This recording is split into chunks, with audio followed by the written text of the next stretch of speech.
ఎడారిలో సెలయేర్లు మే 30వ తారీఖు కొరకు ఏర్పాటు గావించబడిన ఈ భాగాన్ని మీకు చదివి వినిపిస్తున్నది సహోదరుడు పాల్ సుందరం.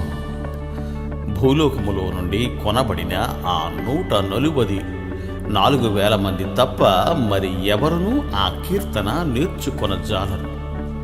ప్రకటన గ్రంథము 14వ అధ్యాయము 3వ వచనము. బాధల లోయలలో ఉన్న వాళ్ళకి మాత్రమే కొన్ని పాటలు నేర్చుకోవడానికి వీలవుతుంది. ఎంత గాన ప్రావీణ్యం ఉన్నా ఇలాంటి పాట నేర్చుకోవడానికి రాదు. స్వరంలో ఎంత శ్రావ్యత ఉన్నా ఇతరులు దీన్ని సరిగ్గా పాడలేరు. దీని సంగీతం హృదయంలో నుండే వస్తుంది. ఇది వ్యక్తిగతమైన అనుభవాల్లో పుట్టి కంఠస్థం అయిన పాట. గతించిన కాలపు అంధకార భారాన్ని తలపుకు తెచ్చే పాట ఇది. నిన్నటి కాలపు రెక్కలు కట్టుకుని పాట ఈ రోజులోకి ఎగిరి వస్తుంది. పరిశుద్ధుడైన యోహాను వ్రాస్తున్నాడు, పరలోకములో కూడా ఒక పాట ఉంటుందట. విమోచింపబడిన మానవులే ఆ పాట పాడగలరట. ఇది నిస్సందేహంగా విజయ గీతమే. మనల్ని విముక్తులు చేసిన యేసుక్రీస్తు విజయాన్ని గురించిన పాట. అయితే ఆ విజయోత్సవం అందరికీ కలగాలంటే కలగదు. ఒకప్పుడు గొలుసులతో బంధింపబడి ఇప్పుడు స్వేచ్ఛగా ఉన్నవారిదే విజయోల్లాసం. నేను ఈ పాటను పాడినట్టుగా ఏ దూత గాని ప్రధాన దూత గాని పాడలేడు. నేను పరదేశిగా ఉన్నట్టు ఆ దేవదూతలు ఎప్పుడూ ఉండలేరు. సిలువలో విమోచించబడ్డవారు తప్ప మరెవ్వరూ ఈ పాటను నేర్చుకోలేరు. నా ఆత్మ తండ్రి దగ్గర నుండి ఈ సంగీత పాఠం నేర్చుకుంటున్నది. కంటికి కనిపించని సంగీత బృందంతో కలిసి శిక్షణ పొందుతున్నది. ఈ సంగీత సమ్మేళనంలో కొన్ని భాగాలను నా ఆత్మ తప్ప మరెవరూ పలకలేరు. దేవదూతలకి ఈ శృతి కుదరదు.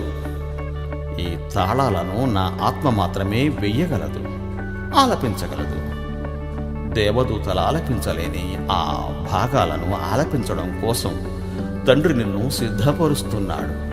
నిన్ను పరీక్షించడానికి దేవుడు నీ పైకి బాధల్ని పంపిస్తుంటాడని చెప్తుంటాడు.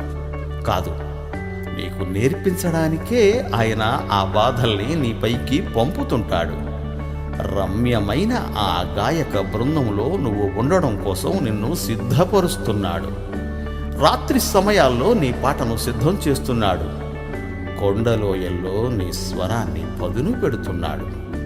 మేఘాలు కమ్మిన వేళ నీ శృతిని సవరిస్తున్నాడు. వర్షాలు కురుస్తున్నప్పుడు నీ స్వరంలోని మాధుర్యాన్ని పరిపక్వం చేస్తున్నాడు. చలి రోజుల్లో నీ భావాన్ని మలుస్తూ ఉన్నాడు. ఆశాజనకమైన సమయాల నుంచి భయంలోకి నువ్వు దిగజారే వేళల్లో నీ లయను సరిచూస్తున్నాడు.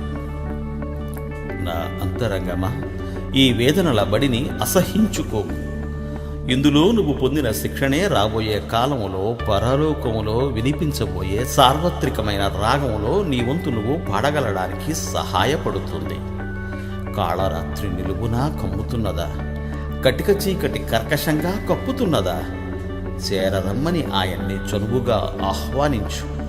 కొత్త పాట, కొయ్యల పాట నీకిస్తాడు.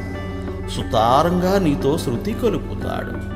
శోధనల్లో సొమ్మసెల్లి నీ స్వరం ఆగితే ఆగిన పాటను ఆగనీయకుండా ఆ మేఘాల్లో తన పాటతో లీనం చేస్తాడు. ఆ పాట పాడే ప్రకాశ పుత్రులంతా ముక్తకంఠంతో ముకుళిత హస్తాలతో ఆ అంధకారంలోనే ఈ అపురూప గానం మాకు అలవడిందంటూ మురిసిపోతారు.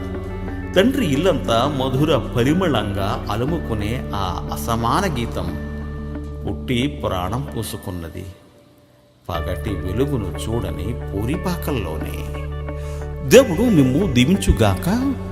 Amen, amen.